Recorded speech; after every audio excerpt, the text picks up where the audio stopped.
ಕಲಬುರಗಿಯಲ್ಲಿ ಸಚಿವ ಡಾಕ್ಟರ್ ಶರಣ್ ಪ್ರಕಾಶ್ ಪಾಟೀಲ್ ಹೇಳಿಕೆ. ಎರಡೂ ಕ್ಷೇತ್ರಗಳಲ್ಲಿ ಕಾಂಗ್ರೆಸ್ ಪಕ್ಷ ಜಯಭೇರಿ ಬಾರಿಸಲಿದೆ.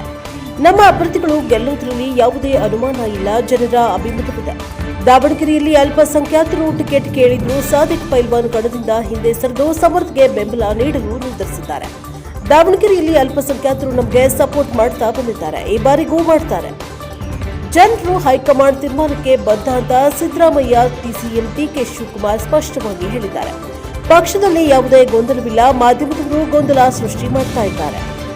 ಹೈಕಮಾಂಡ್ ಏನು ಹೇಳುತ್ತೋ ಅದನ್ನ ನಾವು ಎಲ್ಲರೂ ಒಪ್ಪಿಕೊಳ್ತೇವೆ. ಇನ್ನು ಗ್ಯಾಸ್ ಮತ್ತು ತೈಲದ ಅಭಾವದಿಂದ ಜನ ಸಂಕಷ್ಟಕ್ಕೆ ಸಿಲುಕಿದ್ದು ಸತ್ಯ. ನಮ್ಮ ವಿದೇಶಾಂಗ ನೀತಿ ಸ್ವಾತಂತ್ರ್ಯ ನಂತರ ನಾನ್ ಅಲೈನ್ ಆಗಿತ್ತು. ಯಾವುದೇ ದೇಶಕ್ಕೆ ಯಾವುದೇ ರೀತಿಯ ಅಲೈನ್ ಆಗಿರಲಿಲ್ಲ. ವಿಶ್ವದ ಯಾವುದೇ ದೇಶಕ್ಕೆ ಅಲೈನ್ ಆಗದೆ ಎಲ್ಲ ದೇಶದ ಸ್ವಾತಂತ್ರ್ಯಕ್ಕೆ ಗೌರವಿಸ್ತಾ ಇತ್ತು. ಆದರೆ ಇತ್ತೀಚಿನ ದಿನಗಳಲ್ಲಿ ಭಾರತ ಸರ್ಕಾರ ಆ ನೀತಿಯಿಂದ ಡಿಗ್ರೇಡ್ ಆಗ್ತಾ ಇದೆ. ಕೇಂದ್ರ ಸರ್ಕಾರದ ಪ್ರಸ್ತುತ ವಿದೇಶಾಂಗ ನೀತಿ ದೇಶಕ್ಕೆ ಮಾರಕವಾಗಿದೆ. ಪರಿಣಾಮವಾಗಿ ನಮ್ಮ ದೇಶದ ಜನ ಸಂಕಷ್ಟವನ್ನು ಎದುರಿಸ್ತಾ ಇದ್ದಾರೆ ಎಂದು ಕೇಂದ್ರ ಸರ್ಕಾರ ಜನರ ರಕ್ಷಣೆ ಮಾಡಲು ವಿಫಲವಾಗಿದೆ ಎಂದು ಅವರು ಮಾಧ್ಯಮದವರ ಮುಂದೆ ಹೇಳಿದ್ದಾರೆ. ಇಲ್ಲ ಈಗ ನೋಡಿ, ಕೋಡ್ ಆಫ್ ಕಂಡಕ್ಟ್ ಇದೆಯಲ್ಲ, ಇವೆರಡು ಕೋಡ್ ಆಫ್ ಕಂಡಕ್ಟ್ ಮುಗಿದ ತಕ್ಷಣ ಇವತ್ತು ನಾವು ಎಲ್ಲ ಒಂದು ಈ ಇಂಟರ್ನಲ್ ರಿಸರ್ವೇಷನ್ ಬಗ್ಗೆನೂ ಕ್ಯಾಬಿನೆಟ್ ಒಂದು ಮೀಟಿಂಗ್ ಕರೆದಿದ್ರು. ಅದೆಲ್ಲ ಗೊಂದಲಗಳನ್ನ ಪರಿಹರಿಸಿ ಇಮಿಡಿಯೇಟ್ಲಿ ರಿಕ್ರೂಟ್ಮೆಂಟ್ಗೆ ಇವತ್ತು ಬಜೆಟ್ ಅನೌನ್ಸ್ಮೆಂಟ್ ಇದೆ. ಅದು ಯಾವುದೇ ಬಜೆಟ್ ಅನೌನ್ಸ್ಮೆಂಟ್ ಆದ್ರೆ it get priority in implementation.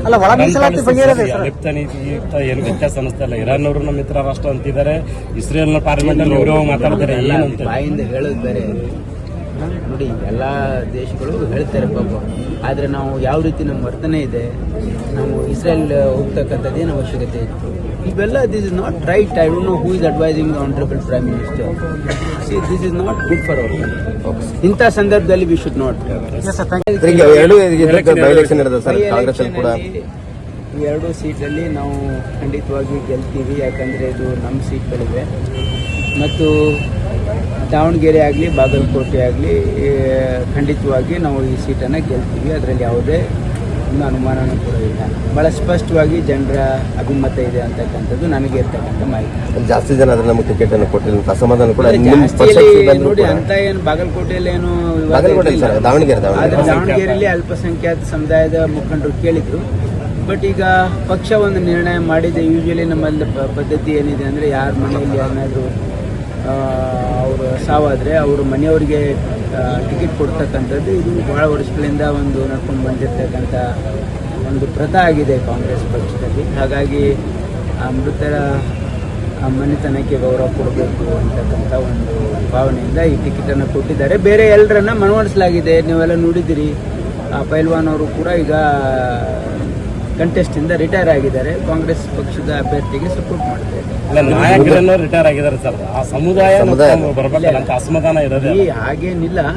ನಮಗೆಲ್ಲ ಯಾವತ್ತು ಸಪೋರ್ಟ್ ಮಾಡಿದ್ದಾರೆ. ಅಲ್ಪಸಂಖ್ಯಾತರು ನಮಗೆ ಜೊತೆಯಲ್ಲಿ ಕಾಂಗ್ರೆಸ್ ಜೊತೆಯಲ್ಲಿದ್ದಾರೆ.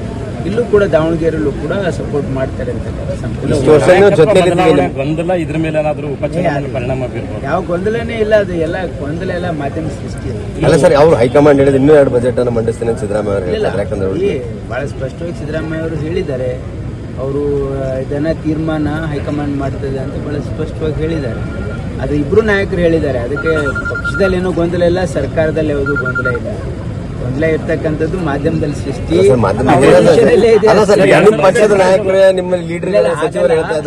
ನಮ್ಮ ನೋಡಿ, ನಾಯಕರು ಹೇಳಿದ್ದಾರೆ. ಯಾಕಂದ್ರೆ ನೀವು ಪ್ರಶ್ನೆ ಲೀಡಿಂಗ್ ಕ್ವಶನ್ ಕೇಳಲ್ವ? ಈಗ ಕೇಳಿದಾಗ ಅವರು ರಿಯಾಕ್ಟ್ ಮಾಡ್ತಾರೆ ಬೇರೆ ಬೇರೆ ನಾಯಕರು. ಹಾಗಾಗಿ ಪಕ್ಷದಲ್ಲಿ ಏನೂ ಗೊಂದಲ ಇಲ್ಲ, ಬಹಳ ಸ್ಪಷ್ಟತೆ ಇದೆ.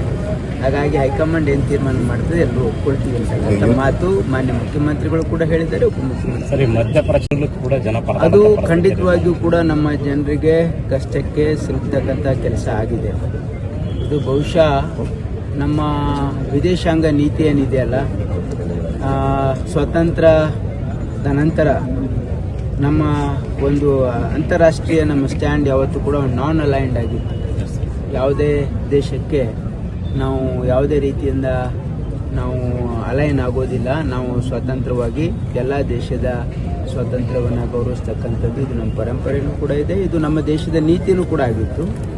ಆದರೆ ಇತ್ತೀಚಿನ ದಿನಗಳಲ್ಲಿ ಭಾರತ ಸರ್ಕಾರ ಆ ನೀತಿಯಿಂದ ಡಿವಿಯೇಟ್ ಆಗಿ ಇವತ್ತು ಅವರು ಏನು ಫಾರಿನ್ ಪಾಲಿಸಿಯನ್ನು ಪರ್ಸ್ಯೂ ಮಾಡ್ತಾ ಇದ್ದಾರೆ, ಇದು ನಮ್ಮ ದೇಶಕ್ಕೆ ಮಾರಕ ಅಂತಕ್ಕಂಥದ್ದು ಸರಿಯಾಗಿರ್ತಕ್ಕಂಥದ್ದಲ್ಲ ಅಂತಕ್ಕಂಥದ್ದು ಜನಾಭಿಪ್ರಾಯ ಕೂಡ ಆಗಿದೆ. ಅನೇಕ ದಿನಪತ್ರಿಕೆಗಳಲ್ಲಿ ಇವತ್ತು ಎಡಿಟೋರಿಯಲ್ ಬರೀತಾ ಇದ್ದಾರೆ. ಈ ರೀತಿ ನಮ್ಮ ದೇಶದ ಇವತ್ತು ನೋಡಿದ್ದೀರಿ ನೀವು, ಹಿಂದೂಯಲ್ಲಿ ಎನ್ ರಾಮ್ ಕೂಡ ಹೇಳಿದ್ದಾರೆ, this is not A correct deviation of our foreign policy, is not good for our country. ಅದರ ಪರಿಣಾಮ ಇವತ್ತು ನಮ್ಮ ಜನರು ಅನುಭವಿಸ್ತಕ್ಕಂಥದ್ದು ಒಂದು ಆಗಿದೆ ಅಂತಕ್ಕಂಥದ್ದು ಅಲ್ಲ, ಏಜೆನ್ಸಿ ಅವರು ಅದ್ರ ಲಾಭ ಪಡಿತಾ ಇದ್ದಾರೆ ಸರ್. ಏಜೆನ್ಸಿ ಅವರು ಪೆಟ್ರೋಲ್ ಪಂಪ್ದವರು ಅದ್ರ ಲಾಭ ಪಡಿತಾ ಇದ್ದಾರೆ. ಆ್ಯಕ್ಚುಲಿ ನೋಡಿ, ಕೇಂದ್ರ ಸರ್ಕಾರ ಜನರ ಹಿತ ರಕ್ಷಣೆಯನ್ನು ಮಾಡಬೇಕು. ತನ್ನ ಕೆಲಸದಲ್ಲಿ ವಿಫಲರಾದರೆ ಇವತ್ತು ಬೇರೆ ಬೇರೆ ಏಜೆನ್ಸೀಸ್ ಅದ್ರ ಲಾಭ ಪಡೀಲಿಕ್ಕೆ ಪ್ರಯತ್ನ ಮಾಡ್ತಾರೆ. It is not in public interest. ಇದು